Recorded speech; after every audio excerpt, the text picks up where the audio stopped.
Hello, welcome back to my world of stuff. It's good to be back. In today's video, I'm taking us back through the mist of time to 1976 to meet a very unusual TV superhero.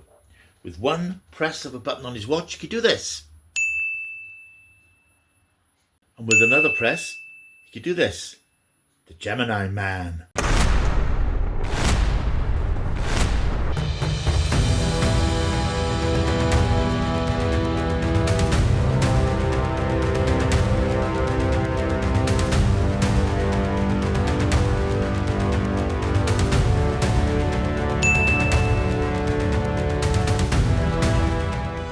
Yes, welcome back. My name is Paul Mount. It's very nice to have you back on the channel. It's very nice to be back recording content for you. Apologies for the extended delay. I know it's only been a few days, but on Monday I edited my Planet of the Apes review, which seems to have gone down fairly well. But it took ages to edit. It took me practically the whole day because I insisted putting clips and photographs and all sorts of bits and pieces in. So it took me a while to edit it and upload it, and the next few days came along and it was really beautiful and really nice. I thought I'm gonna have a couple of days off doing anything. I had no work or anything lined up, and I thought I'll just sit in the garden, catch some rays and recharge my batteries. But all the while I was thinking about content that would be coming up in the next few days on the channel when I return. So I'm back today to do a video on a retro TV series from the 70s. Before I start talking about that, though, I just want to say thank you for those of you who've hung around the last few days, because it's always a worry when you take a little break that people will unsubscribe and think you stopped doing videos. But people hung around, got some new subscribers, which was great considering that I haven't put any content up. I've got another dozen subscribers over the last few days, so fantastic. That's really appreciated. Welcome aboard. I hope you've used this downtime wisely and taking a look back at the back catalogue of stuff on this channel. There's loads of cult TV stuff. This is very much a cult retro channel. I look at retro films, retro TV, all that sort of stuff. I try to give a good account of these shows, talk about them from my perspective, from my memories of them, with a little background about how the shows came about, how they progressed and what happened to them and so on, and a little section I'll call After Image when I look at any notable merchandise and their sort of cultural tale, as it were. So I think that's where we are at the moment. Just reiterating the mission statement of the channel and hoping that you will stick around if you are new, if you found this channel because you've seen the thumbnail and thought, I remember the Gemini Man, which would surprise me, frankly.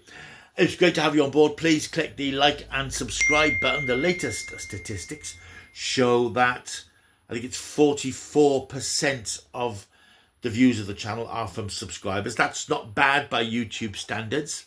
56% of people aren't subscribed. So if you're watching the channel and haven't subscribed, you might as well click, because there may well be all sorts of stuff that you're interested in, either in the past or in the future.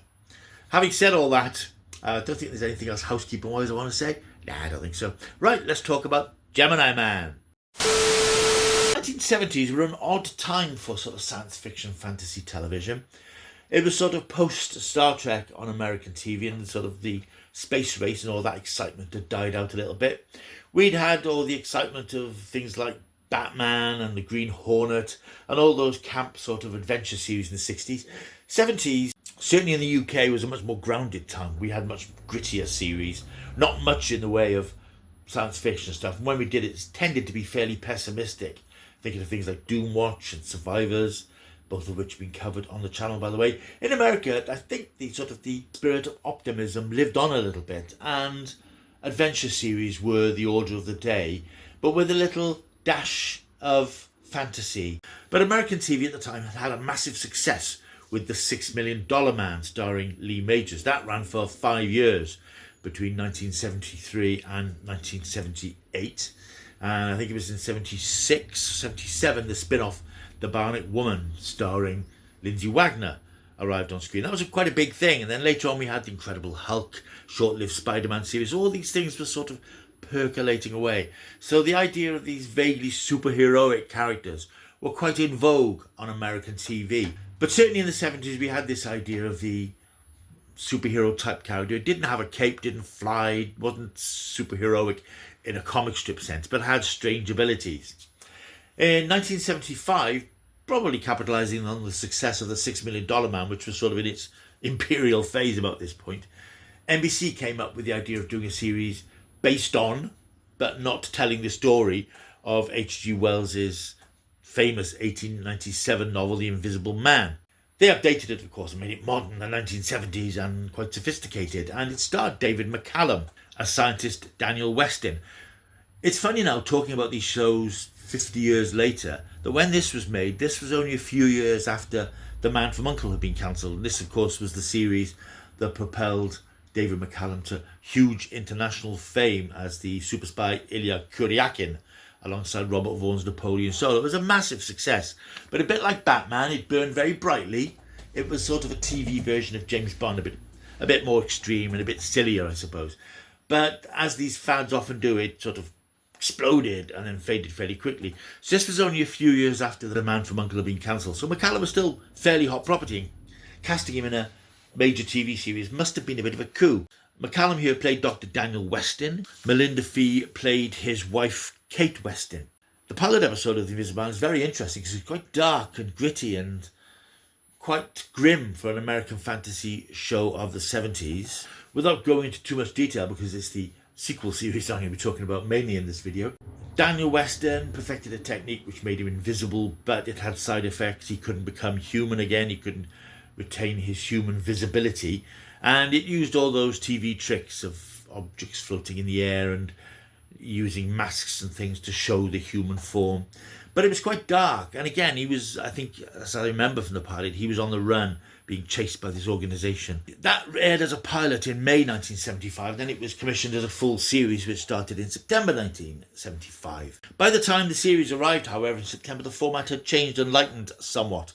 Whereas Daniel had been the tragic victim of circumstance, fighting for his humanity in the pilot film, now it was much lighter, it was more humorous, and there were lots of invisibility-related gags and scenarios. And all these tricks that were done quite well, but they were all done for comic effect. And in the series now, Daniel was no longer a victim. He was now being used by an organisation called the Cly Resource, covert espionage organisation in the States. And he was, because of his invincibility, he was able to do things and go places that ordinary agents couldn't go. Series also came over to the UK, and this is unusual because traditionally about this time, American shows didn't make that immediate leap over to UK television. And certainly into the 80s and 90s, American shows were much slower at arriving in the UK. A lot of us will remember how Buffy the Vampire Slayer, I think, was in its third season in the UK by the time it first arrived over here. And I think most famously, Star Trek The Next Generation took about 3 years to arrive in the UK after its American debut. We're used these days to shows arriving simultaneously, or within hours of their American broadcast, they turn up on some streaming service or other. But that wasn't the way in the 70s, so it was quite unusual that The Invisible Man arrived so quickly. And it was very popular in the UK. It was getting in decent ratings. I think it had a midweek slot. I'm thinking Tuesday or Wednesday, 10 past 7, 8 o'clock maybe, because it was very family friendly. It was very light violence and light jeopardy. It was nothing to frighten the horses. But in America, unfortunately, the show was not successful and it was pulled after 12 episodes.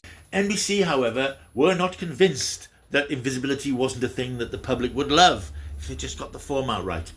So they relaunched the show the following year, called it the Gemini Man, or Gemini Man in fact. And it was very much the same idea, but with a different cast. The idea to actually do this video came about because I stumbled across some episodes on YouTube. And I haven't seen Gemini Man for years. I've seen the pilot episode because I know that was screened on an ITV afternoon movie slot back in the 80s, 90s. But the series has not been seen for ages. And when I noticed that the episodes were on YouTube, I thought I'll have a look at some of these because I did enjoy them. I watched about 5 of the 11 episodes that were ultimately made. Gemini Man retooled the idea of the Invisible Man very, very slightly and introduced us to Sam Casey, played by Ben Murphy. Ben Murphy was a very likeable and good-humoured American actor who had been very successful in a Western series called Alias Smith and Jones, which had aired for several years in the early 70s. Some of you may remember that his co-star Pete Jewell tragically took his own life during the run of the series and he was replaced. But Ben Murphy had this likability about him, this sort of shock of blonde curls, undeniably good looking, a good old American boy. He was cast here as Dr. Sam Casey, as was described as a laid-back, denim-clad, motorcycle-riding secret agent.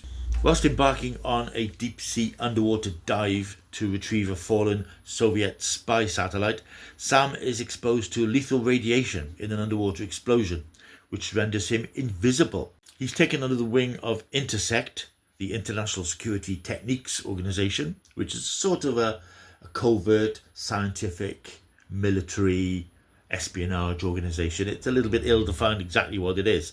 One of their scientists, Abby Lawrence, played by Catherine Crawford, she manages to create a DNA stabilizer in the form of a wristwatch.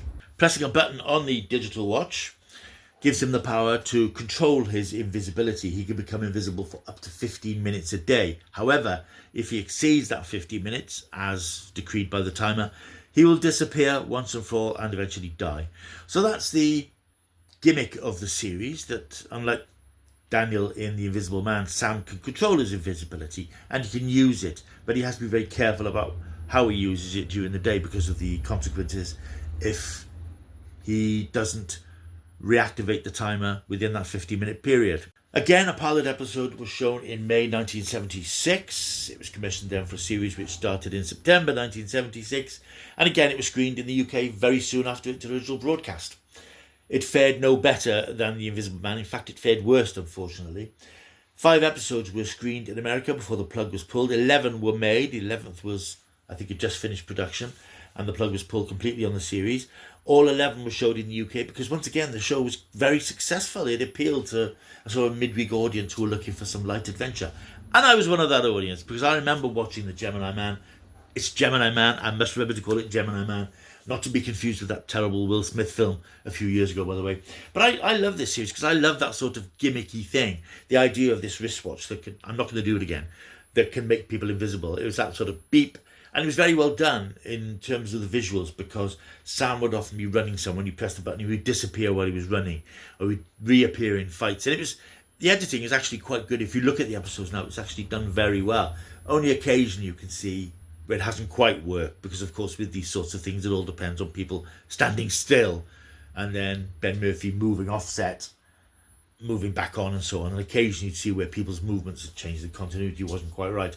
But as a ex-year-old watching this series, I really liked that gimmick. And of course, at the time, I probably had my first digital watch, so I'd be running about the place going beep, beep, pretending to make myself invisible, much as my new hero Sam Casey did. But the show, as I said, had a short shelf life. But I remembered it quite well. It was quite interesting watching some of the episodes that I've seen in the last week or so. And there's one or two of them in particular I remember very well. But if you look at them, you can sort of see that they followed that format that the shows had at the time. Because don't forget, this is at a time when you didn't have story arcs, you didn't have character development. These were very much episodes of the week. I think the episodes, as long as you screened the first one that established the format, you could then show them in any order because there was no referencing back. You never had continuity because that's the way American network TV was at the time. It was just make a series, get it out there. And it wasn't about building an audience through character and motivations and plot threads and story arcs as we get now. I don't know if that's a good thing or not. It is nice to have the shows we have today which build their stories and build their characters. But I think very often they do make it difficult for new viewers to come aboard because you've got season 3 of a show that's been developing its characters and its ongoing narrative over 2 or 3 years. It's hard to find new people who will come aboard. Episodic TV, which I think is still quite popular in America on the networks, you get these procedurals which have some threads running through them, and basically you can sort of jump in or watch any episode and you're not going to feel adrift, which I think is what tends to happen with some of the big long form streaming shows we have these days. It's apples and oranges, I suppose, whichever you prefer. But looking at the storylines of the Gemini Man, it's very simplistic stuff. Adventure of the week, a situation arises, Sam gets involved, uses his invisibility to get involved and sort things out, and there's usually a bit of jeopardy. Is Sam going to activate the timer again before his 15 minutes runs out?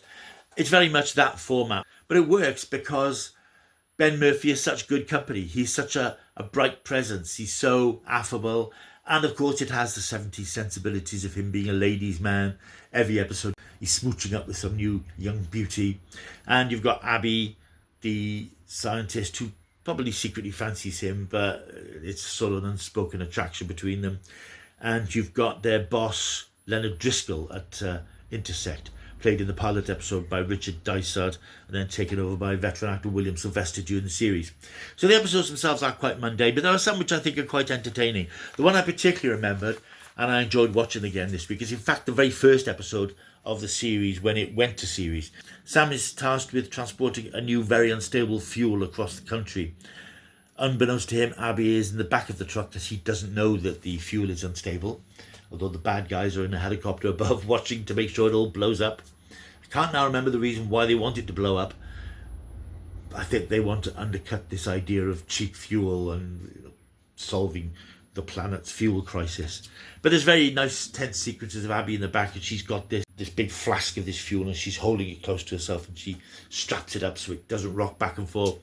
It's very much a take on Convoy and all that CB radio stuff. That's very much a part of this episode, and that itself seems like a long time ago when we had Citizens Band radio in America with these truckers, the 10-4, Big Boy and all this stuff. I don't know if that still happens in America. It may well be part of trucking culture in America, but that itself was very big in 1976. We had that film Convoy with Chris Christopherson. We had the song which inspired it by C.W. McCall, which had been a hit 75, 76, I think.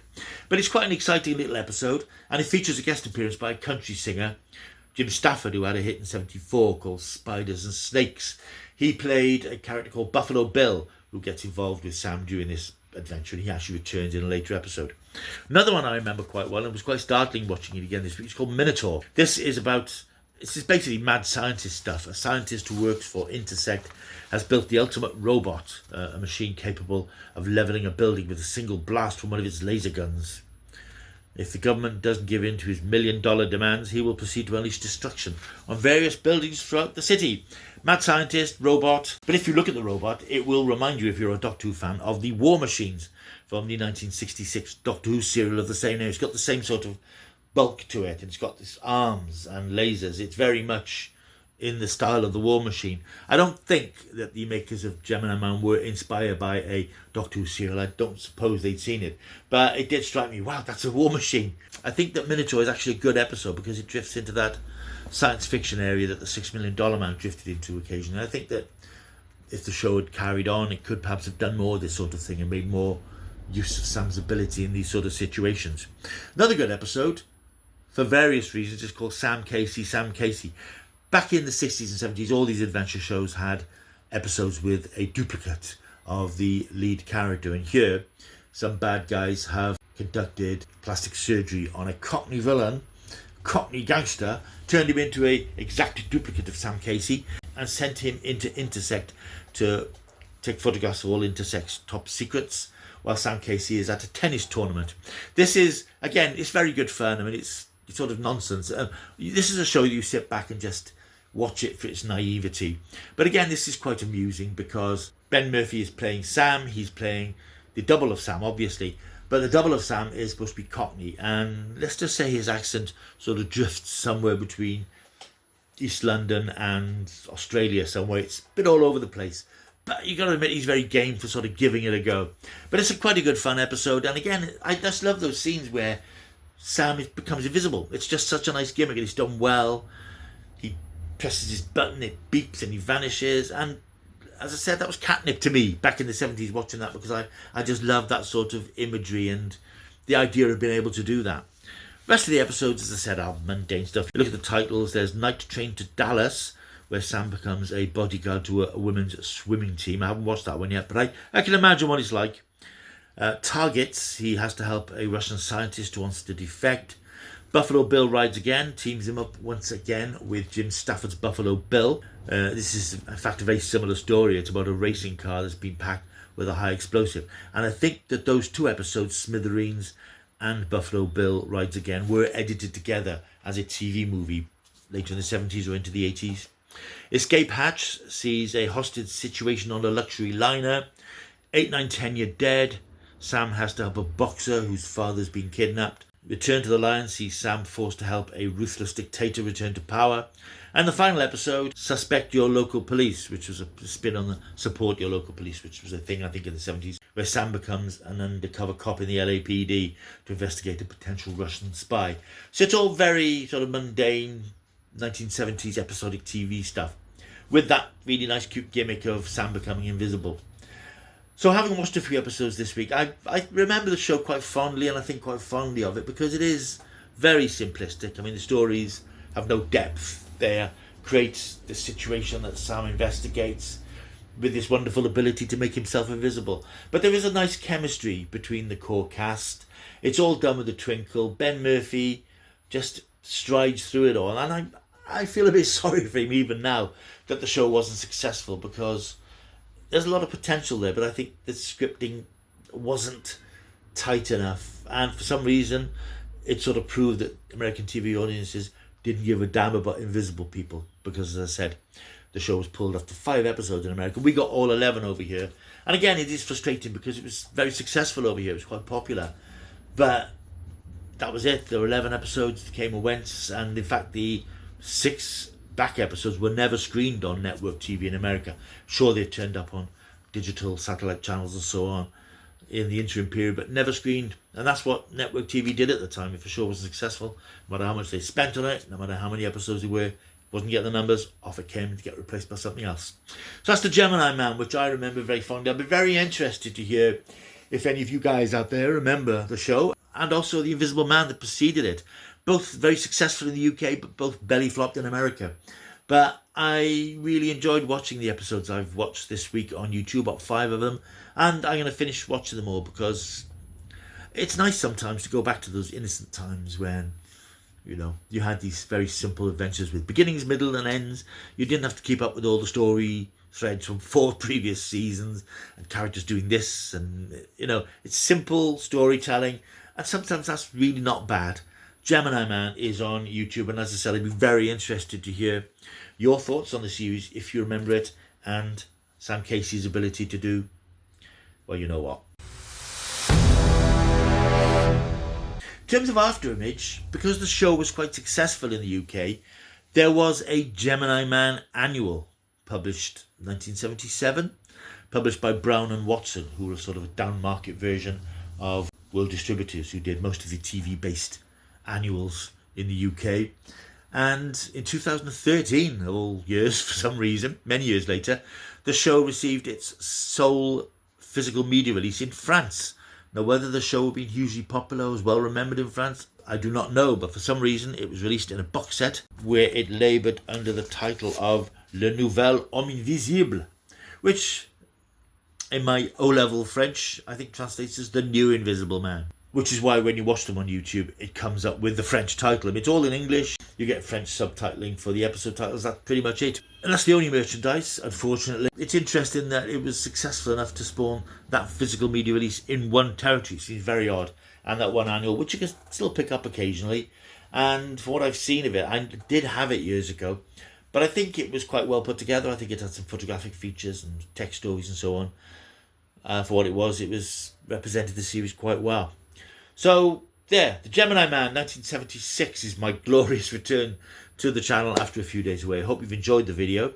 If you have enjoyed it, leave a comment down below, like and subscribe. And as I said, I'd be very interested to hear if you remember the Gemini Man, or if me talking about it has sparked off some dim and distant memory, because I always like it when that happens. Get lots of comments from people saying, I've totally forgotten this series, thank you for reminding me of it. And whilst I accept that the Gemini Man hasn't left a massive imprint in the world of cult TV, it was nice to watch it again, and it did bring back memories of summer '76 when I'd watch this on an early Tuesday, Wednesday evening, and then run around pressing my watch, pretending I'd become invisible. Happy days. Right, thank you for watching. I will see you soon. Plenty more stuff to come over the next few days. You will have my review of the new Marvel movie Thunderbolts. Now, I know new movie reviews don't do much business on my channel, but I think things like this, I feel I want to talk about them because I do like these films.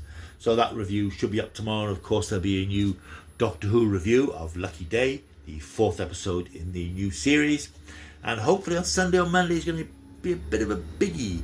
A video about one of my favourite cult TV shows of all time, which I've been building up to doing for quite a while. And I'm finally going to do it on the weekend. So loads of stuff to come, so you might as well stick around. Press that button. I'll see you soon. Till I do, keep taking the stuff.